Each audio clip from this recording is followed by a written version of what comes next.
భాగంలో యోహాను సువార్త 5వ అధ్యాయం ఒక అంగవైకల్యం కలిగిన ఒక వ్యక్తిని ఆయన బాగు చేశాడు. ప్రతిరోజు అతని పరుపు వేరే వాళ్ళు వచ్చి వేస్తే తప్ప ఆయన అక్కడ కూర్చోలేడు. అలాంటిది తన పరుపెత్తి తాను నడుచుకోగలిగేటట్టుగా, వేరే వాళ్ళు వచ్చి కూర్చోబెట్టకుండా తన మటుకు తానే నడవగలిగేటట్టుగా యేసు ప్రభు చేసిన కార్యం అది విశ్రాంతి దినం అయిపోయింది. అది ఇప్పుడు ట్రబుల్. ఓ వ్యక్తికి మంచి జరుగుతుందని సంతోషం లేదండి యూదులకి. యేసు ప్రభు మీద తప్పు ఎలా మోపాలా? ఎప్పుడు కూడా అవతలోడు తప్పు పట్టుకుందామని మనం కూర్చున్నాం అనుకోండి, వెతుకుతున్నాం అనుకోండి, మనకి ఏది మంచి కనబడదు. వీళ్ళు కూడా యేసు ప్రభువుని ఎందుకు అనుసరించలేకపోయారంటే, ఆయన మాటలు ఎందుకు నమ్మలేకపోయారంటే, జీవాన్ని ఎందుకు కనుగోలేకపోయారంటే, యేసు ప్రభు మీద తప్పు మోపాలని వెతుకుతున్నాం. తప్పు మోపాలని వెతికితే ఎన్ని దొరుకుతాయండి? ఇప్పుడు నా అరగంట ప్రసంగంలో, 40 నిమిషాల ప్రసంగంలో ఎన్నోసార్లు ఏలియాకి సమూయేలు అంటాను, సమూయేలుకి సౌలు అంటాను. సౌలు అన్నాడు, సమూయేలు అన్నాడు. ఒకవేళ మనం చెప్పే నీతి పట్టించుకోకుండా ఈ మాటల గురించే, తడబడిన మాటల గురించే వెతకాలనుకో. ఒకసారి నేను ఎక్కడో కూర్చున్నాను, పలానా చోట చాలా పేద సంఘం అండి, అందరూ కలిసి ఒక స్థలం కొనుక్కొని దాని నిమిత్తం ప్రార్థన చేసి నన్ను ప్రార్థన చేయడానికి పిలిచారు అని ఓ ప్రసంగికుడు చెప్తున్నాడు, ఓ బోధకుడు. ఆయన చెప్తూ అక్కడ మేము వెళ్ళి ప్రార్థన చేసి అక్కడ శంకుస్థాపన చేస్తూ నన్ను పిలిచారండి అన్నారు. ఈ పక్క నన్ను అడుగుతున్నాడు, బ్రదరు అది చెప్పి, అంటే ఇచ్చే విషయంలో మనం ఎలా ఉండాలో చెప్తుంటే, శంకుస్థాపన అని బైబిల్లో ఎక్కడుంది? ఇలా నన్ను ఇలా కొట్టి శంకుస్థాపన. నేనేం ఆలోచిస్తున్నానంటే,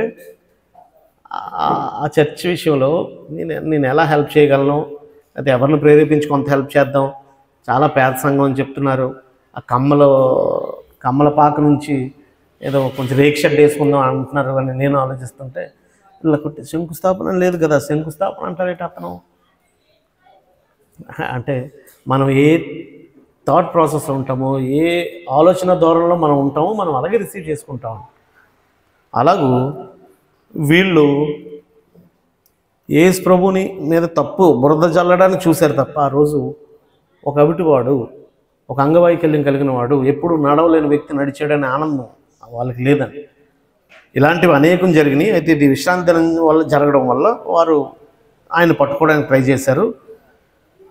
13వ వచనం ఏమన్నాడంటే, ఆఖరి లైన్, ఆ చోటను గుంపు కూడి ఉండేది కనుక యేసు తప్పించుకొని పోయాను. యేసు ప్రభు ఎక్కడైతే స్వస్థ జరిగిందో అక్కడ లేడండి. ఎందుకు అని అంటే, తాను దేవుని కుమారుడైన క్రీస్తుగా గుర్తించబడడం ఆయనకి ఇష్టం లేదు. సర్టెన్ టైం వచ్చే వరకు ఆయన అది చెప్పలేదు, ఎవరికి రివీల్ చేయలేదు. అందుకే తప్పించుకొని వెళ్ళిపోయాడు. ఈరోజు చిన్న హెల్ప్ చేస్తే ఇంత పెద్ద భూతద్దంలో దాన్ని చూపిస్తాం, లేకపోతే సెల్ఫీ మనమే తీసుకొని, ఇదిగో ఇంతకుముందు శుభ్రంగా ఎవరికైనా హెల్ప్ చేసేవాళ్ళు, ఇప్పుడు హెల్ప్ చేయట్లేదు. ఇలా ఫోటో పెట్టి, ఇదిగో పళ్ళు ప్యాకెట్, లేకపోతే రొట్టె ముక్క, కేక్ పీసెస్, ఇదిగో మేము పేదవాళ్ళకి ఇస్తున్నాం అని మనం అది పెట్టి స్టేటస్లో పెట్టి మనం ప్రకటించుకుంటున్నాం. యేసు ప్రభు ఎన్నో మేలు చేసి తప్పించుకొని వెళ్ళిపోయాడు అంటాడు. అయితే ఆ వ్యక్తిని మాత్రం కలాలని ఉంది, అప్పుడు కలవలేదు ఆయన. ఇలా చాలా సందర్భాల్లో చేశాడు. గుడ్డివాడిని బాగు చేసినప్పుడు కూడా యోహాను సువార్త 9వ అధ్యాయంలో కూడా అప్పుడు కనబడలేదండి. ఆ సభ అంతా జరిగినప్పుడు ఆయన లేడు, తర్వాత కనిపించాడు. అప్పుడు కూడా తర్వాత కనిపించి స్వస్థపరిచిన వాడు ఆయనకు అనుకున్నాడు. యేసు దేవాలయంలో వాడిని చూచి, ఇదిగో స్వస్థత నొందితివి, మరీ ఎక్కువ కీడు నీకు కలుగుకుండునట్లు ఇక నువ్వు పాపం చేయకము. యేసు ప్రభు ఎప్పుడు 2 రకాలు, ఒకటి భౌతికమైన స్వస్థతతో పాటు ఆత్మీయంగా కూడా వ్యక్తి స్వస్థత పడాలని కోరుకునేవాడండి. కాబట్టి ఆయన బాగు చేసిన ప్రతి ఒక్కరికి ఇదొక మాట, ఆత్మీయంగా కూడా ఇక్కడ నుంచి పాపం చేయకుండా బ్రతుకు. అంతకుముందు పాపం చేశాడని కాదు, ఇదొక తరుణం. దేవుని మీద విశ్వాసం ఉంచి నమ్మిక కలిగి ఉండడానికి. కాబట్టి అలాగూ యేసు ప్రభు చేసిన కార్యం ఇంకా అది తర్వాత మనం చదువుకుందాం. యేసు ప్రభు ఆ సందర్భంలో 5వ అధ్యాయంలో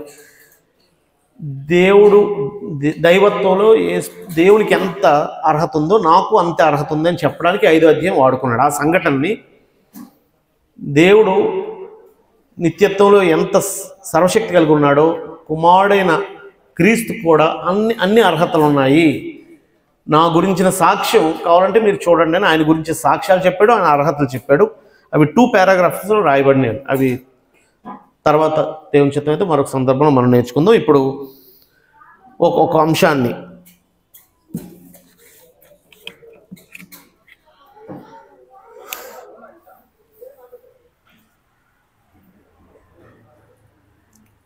ఆసియా అంటే చిన్న ఆసియా, ఎఫెసులో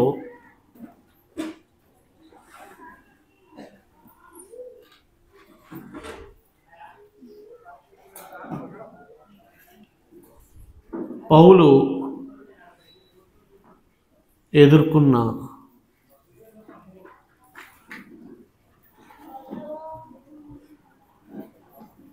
శ్రమలు,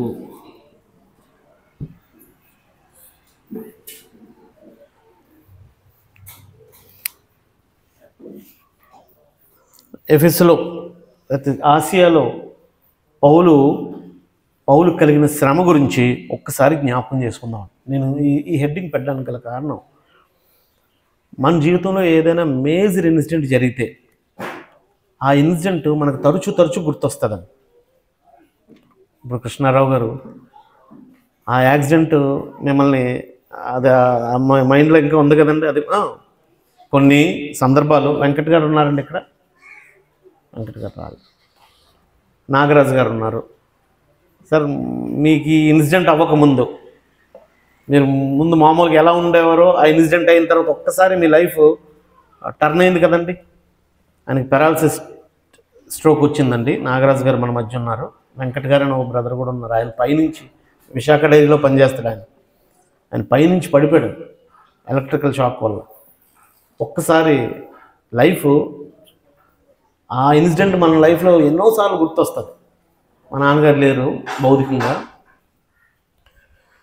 ఆయన ఎప్పుడు ఉదయ్ కనిపించిన, రాజా రమేష్ కనిపించిన, ఇంకెవరో మా నాన్నగారికి బ్లడ్ ఇచ్చడం నేను మర్చిపోతే ఆయన మర్చిపోయాడు కాదండి. సురేష్, మన చెన్నై సురేష్, మీరు దేవుడు పంపించిన బట్టలు అయ్యాను అదేదో అయిపోయిందండి ఇవనేవారు. అది క్యాజువల్గా మేము ఇచ్చాం అంకుల్ గారు అని, మీరు నాకు రక్తం ఇచ్చినని కాపాడారని. ఆ బైపాస్ ఆపరేషన్ జరిగిందండి. అదే ఎక్కడికి వెళ్ళినా నాకు బైపాస్ అయింది. మా పాప బర్త్డే అయితే తనకి ఎన్ని సంవత్సరాలు నాకు అన్ని సంవత్సరాలు, అదే ఒకే రోజున 2 అయినాయండి. దీవెన పుట్టడం, మా నాన్నగారికి ఆపరేషన్. ఎప్పుడు దాన్ని చూసినదే తనకి ఎన్ని సంవత్సరాలు నాకు అన్ని సంవత్సరాలు లా. ఎందుకంటే మన జీవితంలో ఏదైనా మేజర్ ఏది జరిగిందో అది మనకు బాగా గుర్తుంటుంది. మనందరి జీవితాల్లో కూడా అలాంటి ఇన్సిడెంట్లు ఉంటాయి. ఒకసారి ఒక పెద్ద బండ, చాలా పెద్ద బండ, మన తిరుపతిరావు గారి ఇంటి మీద ఒక పెద్ద బండ పడింది. ఆ సన్నివేశం మనకు గుర్తొస్తూ ఉంటుంది. అలాగూ మన జీవితాల్లో మేజర్ ఇన్సిడెంట్స్ ఏవైతే మన లైఫ్ టర్నింగ్ సంగతులు కానీ, లేదా బాగా శ్రమ పెట్టబడిన సంగతులు కానీ, పౌలుకి ఆసియాలో కలిగిన శ్రమ అలాంటిదండి. అందుకే దాన్ని తరచూ పత్రికల్లో రిపీట్ చేశాడు. ఒకసారి ఆ ఇంటెన్సిటీ, ఆ శ్రమ వెనకతలు ఎలాంటి శ్రమ మనం చదువుదాం ఈరోజు. పదే పత్రికల్లో దాని గురించి మాట్లాడిన సందర్భాలు ఒకసారి చూద్దాం. 1 కొరింథీ పత్రిక, అంటే ఆ శ్రమ గురించి అన్నిసార్లు ప్రస్తావించాడు అంటే పత్రికల్లో దాని యొక్క తీవ్రత. 1 కొరింథీ 15వ అధ్యాయం 32వ వచనం.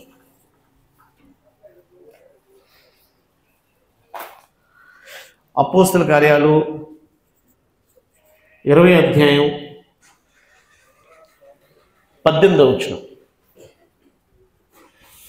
ఒక్కొక్కటి తీసి చదవండి. 2 కొరింథీ 1వ అధ్యాయం 8-10 వచనాలు. అయితే 8వ వచనం చదవండి. 8-10 వచనాలు మనకు కావాలి. ఇది అసలు ఎలాంటి శ్రమ ఒకసారి చూద్దాం. తన పత్రికలో తరచూ దాని గురించి మాట్లాడాడు. ఎవరైనా చదువుతారు? చదువు.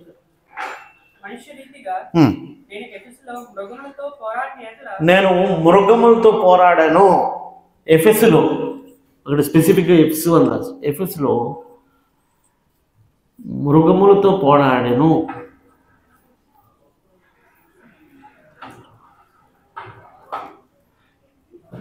అంటే మృగాలంటే అడవి మృగాలు ఏం కాదు.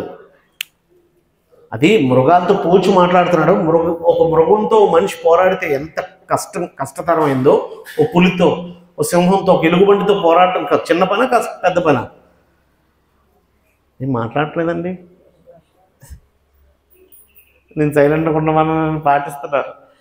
అంటే మృగములతో పోరాటం ఎంత కష్టమైందో మృగం లాంటి మనుషులతో పోరాడాడని అర్థం. వాస్తవానికి మృగాలతో కాదు. అంటే అంత కఠినమైన కష్టాన్ని, శ్రమని నేను ఎదుర్కొన్నాను ఆసియాలో, లేకపోతే ఎఫెసులో అనే మాట అక్కడ వాడాడు. అదేంటో మనం చూద్దాం. జస్ట్ ప్రస్తావించిన సంగతి చెప్తున్నాను. 20వ అధ్యాయం, అపోస్తలుల కార్యాలు 20వ అధ్యాయం. నేను ఆసియాలో కాలు పెట్టిన దినం నుండి. ఆసియా అంటే చిన్న ఆసియా ప్రాంతంలో, యాక్చువల్గా ఒక మ్యాప్ అనుకుంటే ఇది గలిలయ సముద్రం, ఇక్కడ సిరియా ఉంటుంది, అంత్యోకియా. ఈ పైన గలతియా ప్రాంతం. యాక్చువల్గా నేను రాంగ్ వేసానేమో, ఇంకా కిందకి వేసుకోండి. ఇది సిరియా ప్రాంతం. మధ్యధరా సముద్రం ఇలా ఉంటుంది. ఈ మధ్యధరా సముద్రం మీదన గలతియా ప్రాంతం ఉంటుంది. ఇది గలిలయ సముద్రం. గలిలయ వేరు, గలతియా వేరు. ఈ గలతియా పక్కన ఆసియా ఉంటుంది. ఇది చిన్న ఆసియా ప్రాంతం. సముద్రం ఇలా ఉంటుంది. సముద్రం ఇలా ఉంటుంది. ఆ చిన్న ఆసియా ప్రాంతంలో మనం ప్రకటన గ్రంథంలో చూస్తున్న 7 సంఘాలు, ఎఫెసు, స్ముర్నా, ఫిలదెల్ఫియా ఉన్నాయి కదా, సార్దీసు, లవొదికయ, కొలస్సి పట్టణం ప్రకటన గ్రంథంలో ఉండదు, కానీ కొలసి పట్టణం కూడా చిన్న ఆసియా పట్టణం. ఇవన్నీ చిన్న ఆసియా పట్టణాలు. ఈ చిన్న ఆసియా పట్టణాల్లో ఎఫెసు క్యాపిటల్. ఏషియా క్యాపిటల్ స్ట్రీట్ అన్నారండి ఎఫెస్ని. ఈ ఎఫ్సిలో కానీ ఆసియా ప్రాంతంలో కానీ జరిగిన సంఘటనల గురించి తరచూ తన లైఫ్లో ఎక్కడికి వెళ్ళినా సరే అది రిపీటెడ్గా గుర్తొస్తుందంట. ఇందాక నేను చెప్పినట్టు మన జీవితంలో ఏదైతే కొంచెం మేజర్గా జరిగిన ఇన్సిడెంట్ మనకి ఎప్పుడు రిపీటెడ్గా గుర్తొస్తుందో, పౌలుకి రిపీటెడ్గా గుర్తొచ్చిన శ్రమ ఆసియాలో లేకపోతే ఎఫ్సిలో తాను ఎదుర్కొన్న శ్రమ. అందులో అంటే చాలా ఉన్నాయి. అందులో ఈ ఎఫ్సి శ్రమ గురించి ఎక్కువ మాట్లాడాడు. అంటే కొరింథీ పత్రికలో మాట్లాడాడు. అపోస్తలుల కార్యాలు 20:18 ఆసియా ఎఫ్సి పెద్దలను పిలిపించి మీ ఊర్లో నాకు ఎలాంటి శ్రమ కలిగిందో మాట్లాడుతూ, ఆసియాలో కాలు పెట్టిన దినము నుండి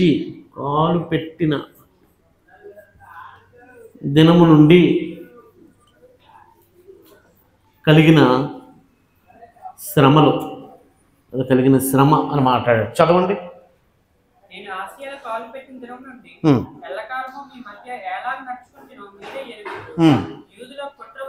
యూదుల కుట్ర వలన, ఇక్కడేమో దాన్ని ఏమన్నాడంటే యూదుల కుట్ర అన్నాడు. యూదుల కుట్ర వలన నాకు శోధనలు సంభవించాయి. అయితే దేవుడు దాన్ని తప్పించాడని మాట్లాడాడు. మన సబ్జెక్ట్ అదంతా కాదు. జస్ట్ ఎఫెసులో మృగాలతో పోరాడాను, ఆసియాలో కాలు పెట్టినప్పటి నుంచి నాకు శ్రమ కలిగింది. 2 కొరింథీ 1:8-10 వచనాలు.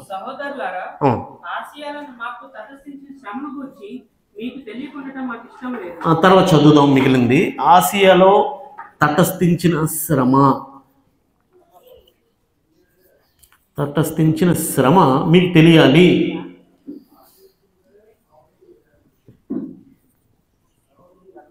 అంటే దాని సివియారిటీ ఎంత ఉందో మీకు తెలియాలి. కాబట్టి తరచూ తన శ్రమల గురించి మాట్లాడేటప్పుడు ఎఫెసులో అన్నా ఆసియాలో అన్నా ఒకటే. ఆసియాలో కలిగిన శ్రమ, ఆసియాలో కాలుపెట్టినప్పటి నుంచి కలిగిన యూదుల కుట్ర, ఆసియాలో లేకపోతే ఎఫ్సీలో నేను మృగాలతో పోరాడిన ఆ పోరాటం, దీని గురించి ఎక్కువ మాట్లాడాడు. ఏంటి అంత శ్రమ, ఏంటి అంత అంత ఇబ్బంది, ఏమి ఎదుర్కొన్నాడు ఒకసారి ఆలోచిద్దాం. అపోస్తుల కార్యాలు 19వ అధ్యాయం వాక్య భాగం అపోస్తుల కార్యాలు 19వ అధ్యాయం. ఇది ఈరోజు మనం చదువుదాం. పాయింట్ 1, గొప్ప వైభవంతో సువార్త వ్యాపించింది.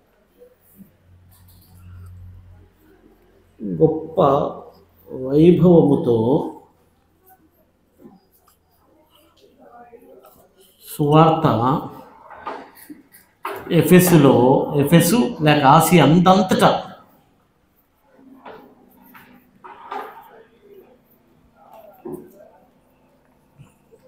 వ్యాపించను. అంటే అపోస్తలుడైన పౌలు తన రెండో ప్రయాణం ఆఖరిలో ఎఫెసుకి వెళ్ళాడు. కానీ వర్క్ బాగా చేసింది మాత్రం మూడో ప్రయాణం. రెండో ప్రయాణంలో ఎఫెసుని టచ్ చేశాడు, కానీ వర్క్ బాగా జరిగింది మాత్రం మూడో ప్రయాణంలో ఇంచుమించు 3 years 3 సంవత్సరాలు ఎక్కడా లేడండి. 3 సంవత్సరాలు ఒక చోట పౌలు ఉండడం ఎక్కడ జరగలేదు. కానీ ఈ ఎఫెసులో మాత్రం 3 సంవత్సరాలు, ఇంచుమించు 2.5-3 సంవత్సరాలు ఎఫెసులో ఉండి ఆయన గొప్ప వైభవంతో సువార్త ప్రకటించాడు. ఎంత వైభవం అంటే అపోస్తుల కార్యాలు 19వ అధ్యాయం. ఈరోజు మన కంటెస్ట్ అదే. ఎందుకు తరచు ఆ శ్రమ గురించి మాట్లాడాడు చూద్దాం. తన 3వ సువార్త ప్రయాణంలో 19వ అధ్యాయం 1వ వచనం,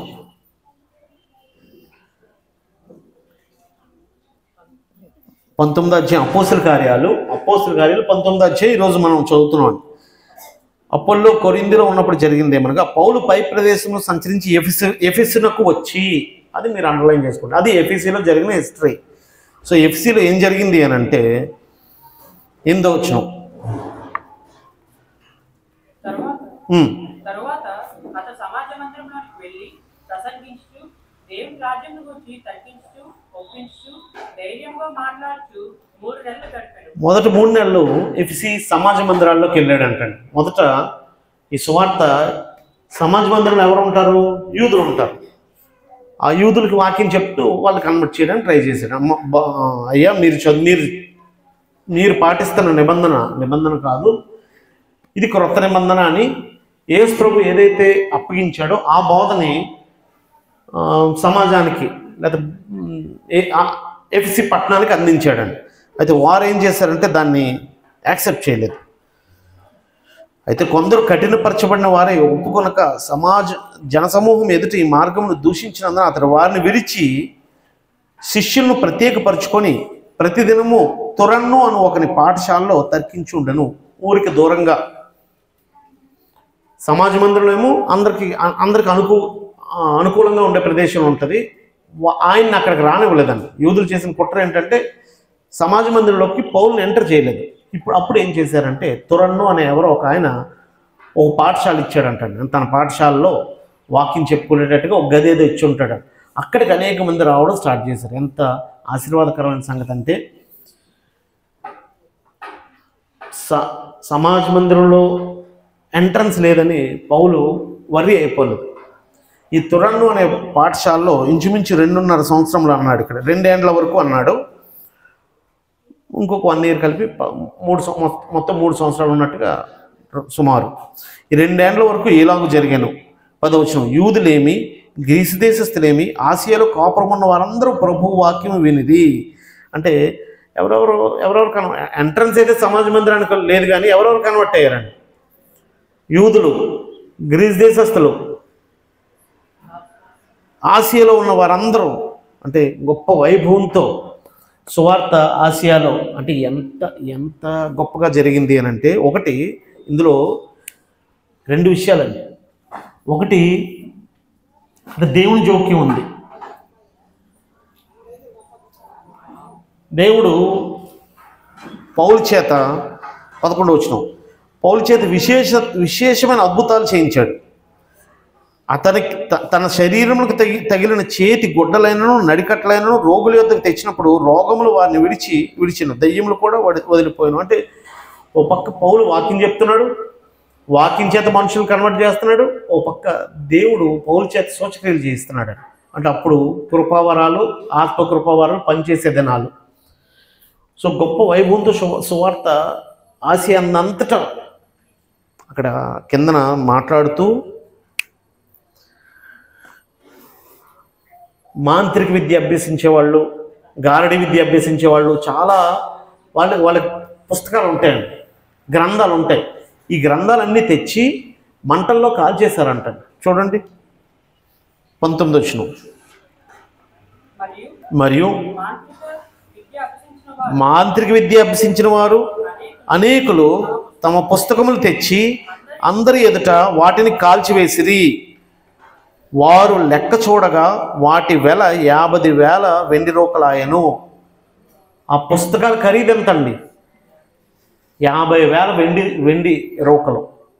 యేసు ప్రభువుని అమ్మేసింది ఎంతకి? ఇస్కరియోతు యోధా యేసు ప్రభువుని అమ్మేసింది 30 వెండి నాణాలకు. యాక్చువల్గా అది చాలా హై ప్రైసే. ఓ దాసుడిని కొనుక్కోవాలంటే అంత అక్కర్లే,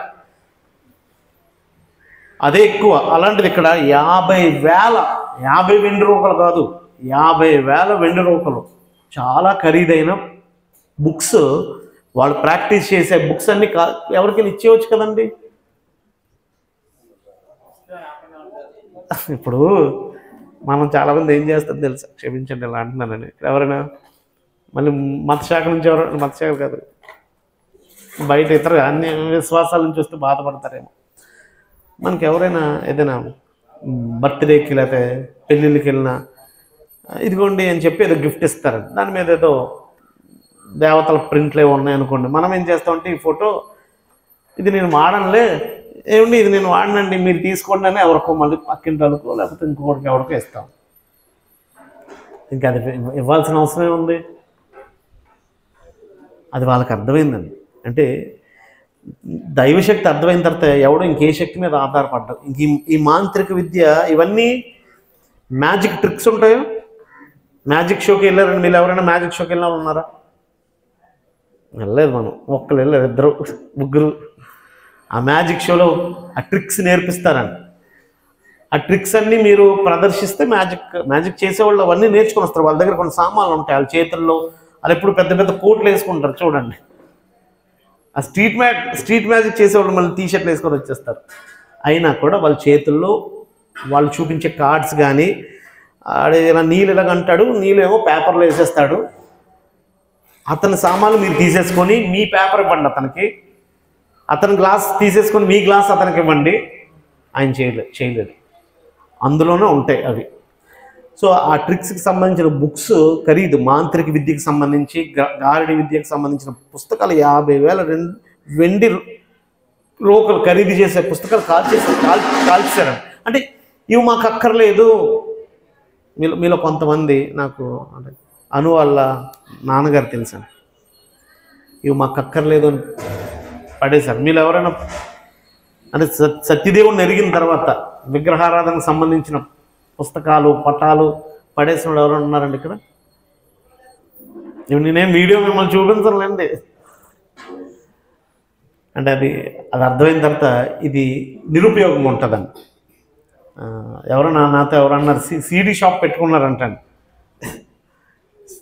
సత్యవాక్యం అర్థమైన తర్వాత సినిమాలు, సీడీలు ఇవన్నీ ఎందుకు? ఇంక ఇది నా లైన్కి ఇది సెట్ అవ్వదు, దాన్ని వదిలేసుకున్నారు అంతే. అక్కడ వాళ్ళందరూ వదిలేసి అంత ప్రభావంగా. అయితే ఇంతటితో ఆగలేదండి. ఎంత వైభవంగా ప్రకటించబడుతుందంటే 23 నుంచి ఆ కాలమందు క్రీస్తు మార్గమును గురించి చాలా అల్లరి కలిగింది. అయితే 20 వచనం మన ఇంత ప్రభావంతో ప్రభు వాక్యము ప్రబలమై వ్యాపించెను అనే మాట వాడాడు. ఆ మాట నేను రాశాను. గొప్ప వైభవంతో సువార్త ఎఫెసీలో ప్రకటించబడింది. ఆ కాలం ముందు క్రీస్తు మార్గం గురించి చాలా అల్లరి జరిగిందంటండి. నంబర్ 2 కలిగిన శ్రమ, అల్లరి కలిగిన శ్రమ లేక అల్లరి. ఒక పక్క ఎప్పుడైతే దైవ కార్యం దేవుని సువార్త ప్రబలంతో జరుగుద్దో సాతాను కూడా ఒక పక్క గట్టిగా పనిచేయడానికి ట్రై చేస్తాడు. ఇప్పుడు ఇలాగానే ఉంటే ఆసియానంతటా మొత్తం అందరూ మారిపోతారు. ఆల్రెడీ చాలామంది మారిపోయారు అంటాడు. అందుకు సాతాను ఏం చేస్తున్నాడంటే అల్లరి రేపాలి. అల్లరి రేపడానికి ఎవడో ఒకటి వాడుకుంటాడు. ఆ వాడుకునే దాంట్లో పాత్రగా వాడబడిన వాడు ఎవరు అంటే కంసాలి వాడు. వెండితో గుళ్ళును తయారు చేసే ఒక వ్యాపారిని వాడుకున్నాడని. ఆయన పేరు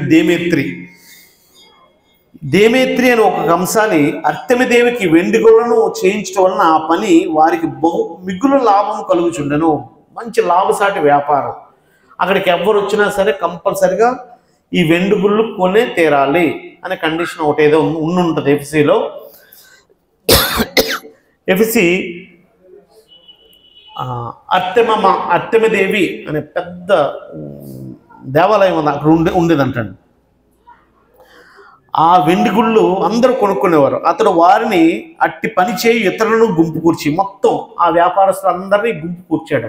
ఎప్పుడైనా ఇది ఒకటి దగ్గర స్టార్ట్ అవుతుంది, అతను ఏం చేస్తాడంటే రెండో వాడిని వీళ్ళందరినీ గుంపు కూర్చాడు. శ్రమ ఎలా జరిగిందో చెప్తున్నాను.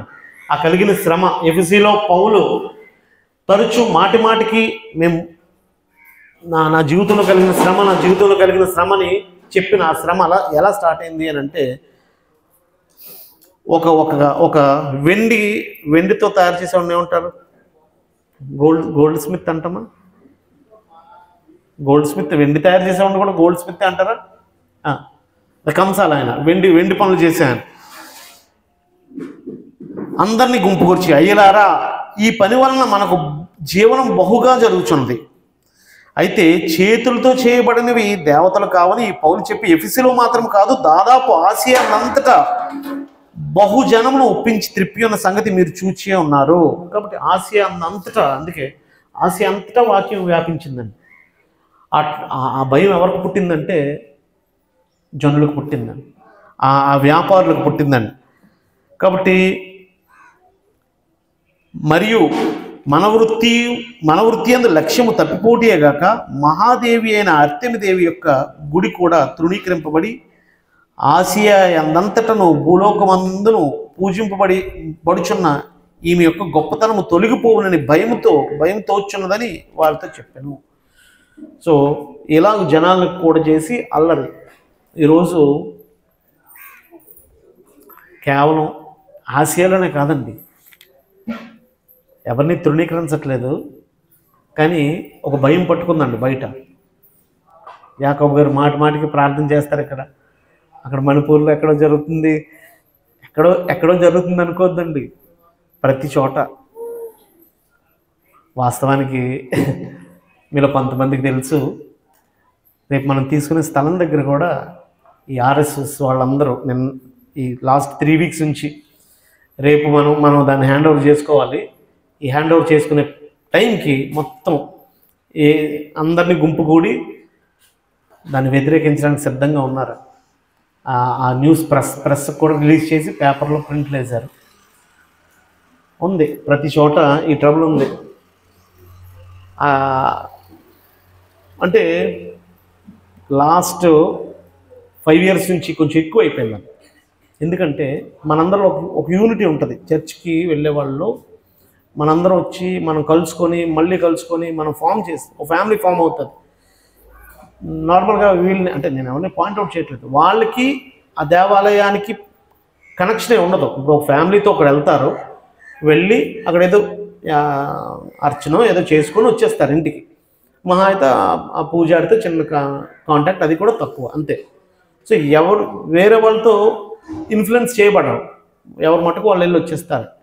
ఇక్కడ ఏం జరుగుతుందంటే, ఇప్పుడు మీలో నాకు పెద్ద బంధువులే లేరండి, చర్చేనండి అన్ని విషయాల్లో మాకు అనేవాళ్ళు ఎవరు ఉన్నారండి అంటే మాకు ఒక చెయ్యి వేసింది, 2 చేద్దాం, థ్యాంక్స్ అండి, థ్యాంక్ యూ అండి. అంటే ఆ చర్చ్ వల్ల మేము ఆదరింపబడ్డాము, చర్చ్ అనే అన్నదమ్ములు మాకు ఉన్నారు, ఒక ఫ్యామిలీ మంచికైనా చెడ్డకైనా నాకు ప్రతి దాంట్లో నాకు సహాయం చేస్తారని ఆ యూనిటీ ఏం చేస్తుందంటే ఒకరి చేత ఒకరిని ఇన్స్పైర్ చేస్తుందండి, ఓ ఫ్యామిలీ కింద ఫామ్ అవుతుందండి. ఇది స్ప్రెడ్ అయ్యి పెరిగిపోద్ది, ఆగదు. నేను ఇది పొందిన ఈ ఆనందాన్ని నేనేం చేస్తానంటే నా తమ్ముడికి చెప్తాను, నా చెల్లికి చెప్తాను. వాళ్ళు చూసిన తర్వాత వాళ్ళు ఆ ప్రేమకు కనెక్ట్ అవుతారు. ఓ పక్క వాక్యం, ఓ పక్క ఈ యూనిటీ, ఆటోమేటిక్గా ఇది స్ప్రెడ్ అయిపోద్దండి. ఇది సంగతి వాళ్ళకి అర్థమైందండి. ఇప్పుడు అందుకే దాన్ని అడ్డుకునే విషయంలో గట్టిగా ఏం చేసైనా అది ఏం జరిగినా ఏం జరుగుతుందో కూడా కొంతమందికి తెలియదు. మొత్తం గుమ్ముకూడి రౌద్రముతో 28వ వచనం, వారు విని రౌద్రముతో నిండిన వారై ఎఫెసీల అర్తెమిదేవి మహాదేవి అని కేకలు వేసిరి. పట్టణము బహుగలిబిలిగా ఉండెను. వారు పౌలుతో ప్రయాణమే వచ్చిన మాసిదోనియా వారైన గాయిని అరిస్తార్కిని పట్టుకొని దుమ్మిగా నాటకశాలలోకి దూరిది. పౌలు జనుల సభ యొద్దకు వెళ్ళదలిచిన కానీ శిష్యులు వెళ్ళనీయలేదు. ఇక్కడ ఒక్క వచనమే రాశాడండి. అంటే ఇక్కడ జరిగిన సంగతి ఏంటంటే ఎఫెసీలో జరిగిన అల్లరి పౌలుని చీల్చి పౌలుని చంపేద్దాం అనుకున్నంత అల్లరి జరిగిందండి. ఇక్కడ మనకి పెద్ద ఏమి రాయలేదు. పౌలు దొరకకపోతే పౌలుతో కూడా ఉన్నవారని అరిస్తార్కిని గాయిని పట్టుకున్నాడు. తిమోతిని పంపించేశాడు. తిమోతిని ఉంటే ఇంకా తిమోతిని కూడా లాగొద్దురేమో, తిమోతినేమో ఎక్కడికో పంపించాడండి, మాసిదోనియాకు పంపించాడండి. 22వ వచనం సంగతి ఉంటుంది. తిమోతిని ఎరస్తిని పంపించాడండి. అయితే అక్కడ అరిస్తార్కు గాయి దొరికాడు, పౌలు దొరకలేదు. ఇప్పుడు వాళ్ళ పాయింట్ ఏంటంటే పౌలు కావాలి. ఈ పాయింట్ ఇక్కడ రాయలేదు కానీ కొరింథీ 8:10లో అది ఎంత తీవ్రంగా ఉందో మనకు రాయబడలేదండి. ఎలా జరిగిందో అది రాయబడలేదు. అంటే మీరే చెప్పండి, ఇంత అల్లరికి కారణం ఎవరో ఒకరు, పౌలు అనే వ్యక్తి. అతను కనబడలేనందుకు అనుచరులు లాగేశారు. ఆ మెయినోడు కనబడడం కోసం ఎక్కడ వెతుకుతారండి? ఆయన ఎక్కడ ఉంటాడో ఆ తురన్న పాఠశాలకు వెళ్తారు, లేకపోతే ఎక్కడ ఆశ్రయం ఉన్నాడో సమాచారం తెలుసుకొని అక్కడికి వెళ్తారు. అక్కడికి వెళ్ళిన తర్వాత అతను కనబడలేదని ఆ కనబడని సంగతిని కొరింథీ పత్రికలో వివరించాడు, అపోస్తలుల కార్యాల్లో వివరించలేదు. అంటే వాళ్ళు కత్తులతో గుదియలతో ఎలా వచ్చారో నాకు తెలియదు కానీ కొరింథీ పత్రికలో ఏమన్నాడంటే మేము ఈ రోజు బతుకుతామన్న ఆశ మాత్రం నాకు కనిపించట్లేదు అన్నాడండి. బహుశా ఎక్కడ దాచేశారో ఏడి అని ఆ మాటలు ఒకవేళ దాక్కున్న పౌలు విన్నాడేమో నాకు తెలియదు. ఒకసారి చూడండి, కొరింథీ పత్రిక 1 కొరింథీ పత్రిక, యాక్చువల్ అది 1 కొరింథీ అని రాశానండి.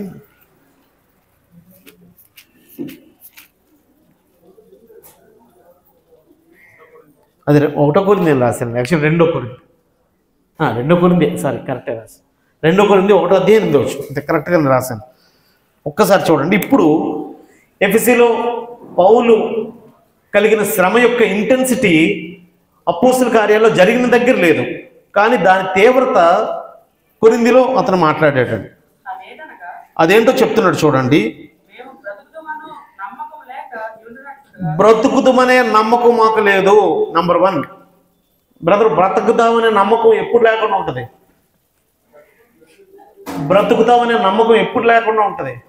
ఆక్సిజన్ లెవెల్స్ 95 ఉండాల్సింది 68కి పడిపోయింది అనుకోండి. ప్లేట్లెట్స్ ఉండాల్సిన 2 lakhs ఉండాల్సిన ప్లేట్లెట్స్ 15,000కి పడిపోయి అనుకోండి. కోమాలో ఎన్ని రోజులు సంతోషి? ప్రపంచం నీకు తెలియకుండా ఎన్ని రోజులు? నిన్ను అడిగితే నువ్వు చెప్పరు. ఒక 4 రోజులు 10 రోజులు బయట ప్రపంచానికి తనకి ఏ సంబంధం లేకుండా పడుకున్నప్పుడు ఆమె బ్రతుకుతామన్న ఆశ మాకు లేదండి. బ్రదర్ మీకుందండి? దేవుడు ఏదో కృప చూపిస్తే బ్రతకాలని కోరుకున్నాను తప్ప అలాగనమాట అండి. సో ఈ మాట ఎప్పుడు ఒక వ్యక్తి వాడతాడంటే ఇంకా ఇది నా లైఫ్లో లాస్ట్ స్టేజ్. మీలో ఎవరికైనా కరోనా వచ్చినప్పుడు మీకు వాసన తెలియనప్పుడు మీకు భయం వేసి ఉంటుంది, మీలో ఎవరికైనా అనిపించి ఉంటుందండి ఇంకా ఇదేనేమో నా లాస్ట్. ఒకడు మన పక్కన మంచాలు ఎవరో చెప్పారు, వాళ్ళు అడ్మిట్ అయి ఉన్నారంట. పక్క బెడ్లో ఒకటి డెత్ కేసులు కన్ఫర్మ్ అయిపోయి బయటికి వెళ్ళిపోతున్నప్పుడు ఈ బిడ్డ మీద ఉన్నోడికి ఎలా ఉంటుందని, మాకు బ్రతుకుతామన్న ఆశలు అయితే మనం దేవుడు కృప చూపిస్తే బ్రతుకుతాను, లేకపోతే ఆయన సన్నిధికి వెళ్ళిపోతానని విశ్వాసాలు అనుకోవచ్చు. విశ్వాసం తక్కువ ఉంటే భయం వేయొచ్చు. కానీ అలాంటి స్టేజ్ మనిషికి వస్తుందని, అంటే రావచ్చు, వస్తుందని నేను చెప్పలేను. మనలో కొంతమంది ఈయనకి వచ్చిందండి. బ్రతుకుదమన్న ఆశ మాకు లేదు. నెంబర్ 1 అంటే ఎంత ఎంత ఇంటెన్సిటీతో చెప్తున్నాడో చూడండి. 1, 2 మాకు శక్తికి మించిన అత్యధిక భారం వలన కృంగిపోతిమి. అంటే నేను భరించే దానికంటే ఎక్కువ బాధ. అంటే ఒక్కొక్కసారి ఈ అల్లరి జరిగేటప్పుడు ఏముంటుందంటే, గుంపుగా దొమ్మిగా వచ్చిన తర్వాత, ఈరోజు నేపాల్ దేశంలో ఇలాంటి అల్లర్లు జరుగుతున్నాయి. నేపాల్ అప్పుడు ఆ మధ్య మణిపూర్ అక్కడ జరిగినాయి. అదేమో విశ్వాసానికి మతానికి సంబంధించిన అల్లర్లు. రాజకీయంగా నేపాల్లో అల్లర్లు జరుగుతున్నాయి. ఈ అల్లర్లలో ఎవరికి విషయం తెలుసో ఎవరికి విషయం తెలియదో సగం తెలియదు. కానీ వీళ్ళు ఏం చేశారంటే, ఇప్పుడు ఒక నాయకుడు ఎవడో వాళ్ళకి ఇష్టం లేదనుకోండి, అతని మీద దౌర్జన్యం చేయడం వేరు. ఆ నాయకుడు భార్యను పట్టుకున్నాడు, వాళ్ళ పిల్లలను పట్టుకున్నారని వాళ్ళు ఏం చేశారండి, బంగ్లాదేశ్లో హిందువులందరినీ బయటికి తరిమేయాలనే అనే ప్రక్రియలో భాగంగా వాళ్ళ పిల్లల మీదకి, ఆడవాళ్ళ మీదకి అంటే దొమ్మి జరిగితే ఎలాగ ఉంటుందంటే భయంకరంగా ఉంటుందండి. అప్పుడు వాళ్ళు ఏం చేస్తారో వాళ్ళకి తెలియదు. 5 స్టార్ హోటల్ని తగలబెట్టేస్తున్నారు, పోలీస్ స్టేషన్ తగలబెట్టేస్తున్నారు, షాపులు దగ్ధం చేసేస్తున్నారు. అప్పుడు బ్రతుకుదామన్న ఆశ మాకు లేదు, మా శక్తికి మించిన భారానికి మేము కృంగిపోయాము అని చెప్పాడు. 9వ వచనం, మరియు మృతులను లేపు దేవుని ఎందే కానీ మా యందు మేము నమ్మిక ఎంచకుండానట్లు మరణమగుదమని నిశ్చయముగా మా మట్టుకు మాకు కలిగి ఉండను. అయిపోయింది, మనం బ్రతకం, కృప చూపిస్తే దేవుడే బ్రతికించాలి తప్ప నా లైఫ్ అయిపోయింది, నా సీన్ అయిపోయిందని ఈ రోజుతో అయిపోయింది. అంత భయపడ్డాడు అంటాడు. ఈ కలిగిన అల్లరి, ఎఫెసులో తటస్థించిన అల్లరి అపోస్తుల కార్యాల్లో ఎక్కువ ప్రస్తావించలేదు. కానీ పౌలు రాస్తూ మా మటుకు మేము బ్రతుకుదామన్న ఆశ మాకు లేదు, అయినా అట్టి గొప్ప మరణము నుండి మమ్మల్ని దేవుడు తప్పించును. ఎలాగో దేవుడు తప్పించాడు, ఆ కలిగిన అల్లరి శ్రమ నుంచి దేవుడు ఎలాగ తప్పించును.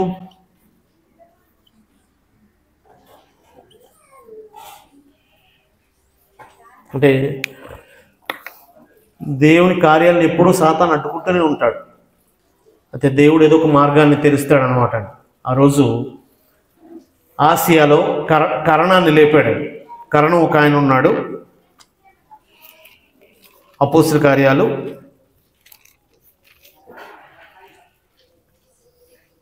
32వ వచనం. పౌలేమో వెళ్తానని, నువ్వు వెళ్తే నేను చంపేస్తారు, చీల్ చేస్తారు, నువ్వు వెళ్ళొద్దు అని భయపెట్టి ఆయన ఉంచేశారు సహోదరులు. ఆ సభ గలిబిలిగా ఉండేది కనుక కొందరు ఇలాగున కొందరు అలాగున కేకలు వేసి తాము ఎందు నిమిత్తము కూడుకుని ఉన్నారో చాలా మందికి తెలియదు. నేను చెప్పాను, ఈ గుంపులో ఎందుకు వెళ్తున్నామో, ఎందుకు ఫోర్స్ఫుల్గా వెళ్తున్నామో. ఆ నేపాల్ ఉద్యమం కూడా అవసరమైన విషయాలను పక్కన పెట్టి అనవసరమైన వాటిని, అంటే సోషల్ మీడియాలో చాలా యాప్స్ బ్యాన్ చేశారు. అది నచ్చలేదు, దాన్ని నిరసనగా కొంతమంది స్టార్ట్ చేశారు. అయితే ప్రాపర్ వేలో వెళ్లకుండా అది ఇప్పుడు ఏమైందంటే, ఏదో ఎమోషనల్గా వెళ్ళి ఎవరిని పడితే వాళ్ళని తరిమి కొట్టేసే, దేన్ని పడితే దాన్ని కాల్ చేసేటట్టుగా. అప్పుడు ఎవరు ఎందుకు కూడారో తెలియదు అంటాడు. అప్పుడు యూదుల అలెగ్జాండర్ అని ఒక ఆయన, బహుశా ఈయన ఎవరో పౌలుకి షెల్టర్ ఇచ్చిన వాళ్ళు కానీ పౌలు తరపున ఉండే సహోదరులు ఎవడని అయి ఉంటాడు. అతన్ని ముందుకు త్రోయగా కొందరు సమూహంలో నుండి అతని ఎదుటికి తెచ్చిరి. అలెగ్జాండర్ సైగ చేసి జనులతో సమాధానం చెప్పుకోవడం వలన ఉండెను. అయితే అతడు యూదులని వారు తెలుసుకున్నప్పుడు అందరూ ఏక శబ్దంతో 2 గంటల సేపు ఎఫెసీల అర్తెమిదేవి మహాదేవి అని కేకలు వేసిరి. అసలు విషయం ఏంటో నేను చెప్తానంటే వినట్లేదండి. అర్తెమిదేవి మహాదేవి 2 గంటలు కేకలు వేసారంటే ఆలోచించండి ఎలా ఉంటుందో. మొత్తం ఆసియా ఉన్న ఆ ప్రాంగణంలో కూడుకున్న వాళ్ళందరూ ఒకే ఒక్క నినాదం, నువ్వు చెప్పేది మేము వినం, నువ్వు ఎక్కడి నుంచి వెళ్ళిపో అంతే, నువ్వు మాకు చెప్పకంతే. కాబట్టి అంత తీవ్రత కలుగున్న ఆ పరిస్థితిలో దేవుడు వారిని ఎలా తప్పించాడంటే 35 వచనం, అంతట కారణము సమూహమును సముదాయించి ఎఫ్సీలారా మీరు ఎక్కువ అల్లరి చేయొద్దు, మన దేవత గొప్పతనం మనకు తెలుసు, ఒకవేళ రేపొద్దున వీళ్ళు ఏదైనా కేసు అయితే మళ్ళీ అది కేసు కింద ఫామ్ అవుతుంది, వీళ్ళని ఇక్కడ నుంచి మనం తరిమేద్దాము, ఇక్కడ ఎవడో చేయడానికి లేదని, అంటే ప్రాణాలు తప్పించేటట్టుగా. అక్కడ కారణం విశ్వాసాన్ని కాదు నా ఉద్దేశం. గమలీలో ఏమో పేతురు యోహాన్లు కాపాడాడు, అపోస్తలుల కార్యాలు 5వ అధ్యాయం. ఇక్కడేమో ఈ కారణం కాపాడాడు. అంటే దేవుడు ప్రాణం తప్పించేటట్టుగా యాక్సెప్ట్ చేశాడు తప్ప అక్కడి నుంచి మాత్రం వాళ్ళు వెళ్ళిపోవాల్సి వచ్చింది. ఎఫెసీలో ఈ అల్లరి జరిగిన తర్వాత ఎఫెసీలో సువార్త ప్రకటించడానికి అవ్వలేదు. దేవుడు మరణం నుంచి తప్పించాడు. కానీ అంతటా వారు 20వ అధ్యాయం ఆ అల్లరి అణిగిన తర్వాత పౌలు శిష్యులను తన యొద్దకు పిలిపించుకొని హెచ్చరించిన మీదట వారి యొద్ద సెలవు పుచ్చుకొని మాసిదోనియాకి వెళ్ళాను. అక్కడ ఉండడానికి అవకాశం లేదండి. ఎందుకంటే అంత అల్లరి క్రియేట్ చేసి సువార్తని వ్యాప్తి చేయకుండా సాతాను తను ఎప్పుడూ కార్యాలు చేస్తూనే ఉంటాడు. అయితే ఆ అల్లరితో ఎఫెసీలో కార్యం ఆగిపోయిందని అనుకోవద్దు. దాని తర్వాత ఏ పౌలైతే పనిచేశాడో ఎఫెసీలో అదే సంఘంలో యోహాన్ పనిచేశాడు, అదే సంఘంలో తిమోతి పనిచేశాడు, అదే సంఘంలో చాలామంది అరిస్తార్కు పనిచేశాడు, వీళ్ళందరూ పనిచేశారు. అకుల ప్రిస్కిల్లా వర్క్ చేశారు. వదిలేయడం కొన్ని అప్పటికి హడ్డిల్స్ మాత్రం వస్తాయి. వర్రీ అయిపోద్దు దాని విషయంలో. దేవుడు ఏదో ఒక దారి చూపించగలడాన్ని. అంటే ఈ సందర్భంలో ఒక్క నిమిషం సమయం అయింది. కింద కూడా ఈవెంట్ ఏదో ఉందని తెలియజేశారు. నేను చెప్పదలుచుకున్న విషయం ఏంటంటే సువార్త ఎవరి సంకల్పం అండి? సువార్త దేవుని సంకల్పం సహోదరులారా. దాన్ని అడ్డుకోవడానికి 100 మంది లెగుస్తారు. ఇదే కదా వరి అయిపోద్ది. ఇది చూసి మనకేమి ఇంకా ఎంత భయంకరమైనది కాదండి. మనం దాక్కుంటే మనం బయటకు వస్తే మనం చంపేస్తారేమో అంత భయంకరమైన పరిస్థితులు ఇంకా మనం లేవండి. దేవుని కృపను బట్టి మనం ఎలాగోకలాగా కూడుకోగలిగి వాక్యం చెప్పుకోగలుగుతాం. అసలు ఆ ఏరియాలోనే ఆసియాలోనే వాక్యం చెప్పకుండా చేశారు. తర్వాత దేవుడు కృప చూపించి మరలా కొంతమందిని నిలవబెట్టాడు. నేను చెప్పేది ఏంటంటే శ్రమ కలుగుద్ది. ఈరోజు ఆ రోజే కాదు, ఈరోజు అలాగే ఉన్నారు, ఈరోజు అలాగే చేస్తున్నారు. జెండాలు పట్టుకొచ్చి మనం చెప్పేది వినకుండా వాళ్ళ నినాదంతో గట్టిగా అరుస్తారు. ఓపిక పట్టండి. దేవుని యొక్క సంకల్పం అది. సువార్త ఒక మనిషి బంధిస్తే ఆగేది కాదు.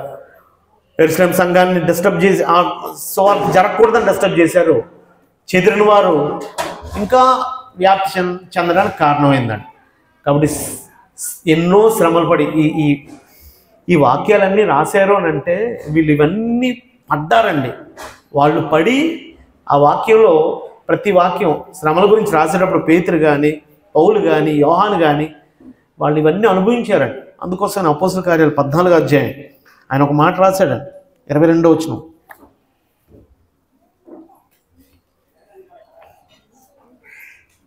అపోస్తలుల కార్యాలు 14:22. విశ్వాసమందు నిలకడగా ఉండవలనను అనేక శ్రమలు అనుభవించి మనం దేవుని రాజ్యంలో ప్రవేశించే వాళ్ళను అక్కడ కొంతమందిని హెచ్చరించాడు. అంటే విశ్వాసంలో ఎన్ని శ్రమలు వచ్చినా విశ్వాసంలో పడిపోవద్దు. ఎన్ని శ్రమలు వచ్చినా దేవుని రాజ్యం యొక్క గురి మిస్ అవ్వద్దండి. దేవుని రాజ్యం యొక్క గురి విషయంలో ఎన్నో శ్రమలు త్యాగం చేసిన వాళ్ళు ఉన్నారు. కేవలం అంటే అపోస్తులు మాత్రమే కాదు, ఆది క్రైస్తవుల గురించి మనం ఎన్నోసార్లు చదివాము. హెబ్రీ పత్రిక ఒక వచనం చదివి నేను ముగిస్తాను. హెబ్రీ పత్రిక 11వ అధ్యాయం 35వ వచనం నుంచి మనం చదివితే, స్త్రీలు మృతులైన తమ వారిని పునరుత్థానం వలన పొందగోరి మరల పొందిరి. కొందరైతే మరి శ్రేష్టమైన పునరుత్థానం పొందగోరి విడుదల పొందనొళ్ళక యాతన పెట్టబడిరి. అంటే నువ్వు విశ్వాసగా బ్రతుకుతావా, విశ్వాసాన్ని వదిలేస్తావా? విశ్వాసంగా బ్రతుకుతానంటే మాత్రం కొన్ని చెరసాలలో ఇబ్బందులు ఇవన్నీ ఉంటాయి. మాకు యాతన పెట్టినా పర్లేదు, మేము విశ్వాసాన్ని వదలం అన్నారండి. మరికొందరు తిరస్కారములను, కొరడా దెబ్బలను, మరి బంధకములను, ఖైదును అనుభవించిరి. రాళ్లతో కొట్టబడిరి, రంపములతో కోయబడిరి, శోధింపబడిరి, ఖడ్గముతో చంపబడిరి. గొర్రె చర్మములు, మేక చర్మములు వేసుకొని దరిద్రులై ఉండి శ్రమపడి హింస పొందుచు అడవుల్లోనూ, కొండల్లోనూ, గుహల్లోనూ, సొరంగముల్లోనూ తిరుగులాడుచు సంచరించిరి. అడవుల్లో, కొండల్లో, గుహల్లో, సొరంగాల్లో ఎందుకు తిరగాడాలి? పృథ్వీ ప్రకాష్ గారు, నేను సమాజ మందిరంలో ఆరాధించుకోవచ్చు కదండి. వారికి అవకాశం లేదండి. వారు పారిపోయి కొండల్లో తమ ఇల్లులు వదిలేశారనమాట, తమ ఊర్లు వదిలేశారండి. సొరంగాల్లో, కొండల్లో, గుహల్లో. ఎందుకు?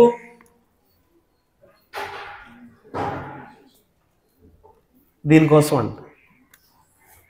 ప్రభురాత్రి భోజనం చేసి దేవుణ్ణి ఆరాధించుకునే అవకాశం పట్టణంలో లేదు, కొండల మీదకి వెళ్ళిపోయారంటాడు. వీధుల్లో లేదు, అడవుల్లోకి వెళ్ళిపోయారంటాడు. కానీ విశ్వాసాన్ని వదలలేదంటాడు. కాబట్టి శ్రమలు వస్తాయి. మనకంటే ముందున్నోళ్ళు మనకంటే తక్కువ శ్రమలు అనుభవించారు అనుకోవద్దు. ఏంటంటే 2 సంవత్సరాల నుంచి మనకు మందిరం రాలేదని వర్రీ అవ్వద్దు మీరు. వాళ్ళు ఇంకా భయంకరంగా హింసలు పెట్టబడ్డారని. వీరందరూ అట్టి వారికి ఈ లోకం యోగ్యమైనది కాదు, వీరందరూ విశ్వాసం ద్వారా సాక్ష్యం పొందినవారు. కాబట్టి ఆ శ్రమల్లో కూడా విశ్వాసంతో ట్రావెల్ చేశారు తప్ప విశ్వాసాన్ని వదలలేదండి. ఈరోజు ఆసియాలో పౌలు కలిగిన శ్రమని తరచు మేము బ్రతుకుదామన్న ఆశ కూడా నాకు లేదు అని అన్నాడు. అలాంటి గొప్ప శ్రమ, ఆ శ్రమ నుంచి వాళ్ళు ఎఫెసీ నుంచి తోలివేయబడ్డాడు, అంటే రహస్యంగా తప్పించబడ్డాడండి. ఆయన కూడా ఆ శ్రమలో దేవుడు వారిని తప్పించాడు. దేవుడు మరొక తరుణాన్ని అనుగ్రహిస్తాడు. అదే పట్టణంలో చాలామంది నిలవబెట్టాడు. అయితే అప్పటికి మాత్రం ఆ శ్రమ చాలా ఇబ్బంది పెట్టిందండి. అందుకే తరచు తను వాటిలో రాశాడు. సహోదరులారా, శ్రమలు రాకుండా దేవుని రాజ్యానికి మనం చేరం. వీటి వల్ల వచ్చే శ్రమను బట్టి మనం ఆ శ్రమల్లో పడిపోకూడదు, ఆ శ్రమల్లో మనం తన్నుకోకూడదు, ఆ శ్రమలు మనల్ని బలహీనపరచకూడదు. అది జ్ఞాపకం చేసుకోండి. ఆ ఉద్దేశంతో దేవుడు మనల్ని ఎప్పుడు పిలుస్తాడు అంటే ఎప్పుడు ఎలా పిలుస్తాడంటే నా ఉద్దేశం తన దగ్గరికి కాదండి. ఎలాగో ఒక వ్యక్తిని నడిపిస్తాడో, ఎక్కడ ఉండాలో, ఎక్కడ జాబ్ చేయాలో, ఎక్కడ ఆరాధించాలో అవన్నీ ఆయన ఇష్టం అండి. ఆయన సంకల్పానికి, ఆయన చిత్తానికి లోబడి మనం ముందుకెళ్దాం. ఆ ధైర్యంతో సంఘం అందరూ ఉండాలని కోరుతూ, అయితే ఆ శ్రమంలో గట్టిగా సహాయం చేసేది ఏంటంటే ప్రార్థన. ఆ వ్యక్తిగత ప్రార్థన, కుటుంబ ప్రార్థనతో సంఘం రానున్న రోజుల్లో ఎలా ముందుకెళ్లాలో, ఎక్కడ ఆరాధన స్థలం విషయంలో దేవుడు కృప చూపించినట్టుగా మీరందరూ ప్రార్థన చేయవలసిందిగా కోరుతూ అందరికీ వందనాలు తెలియజేస్తాను.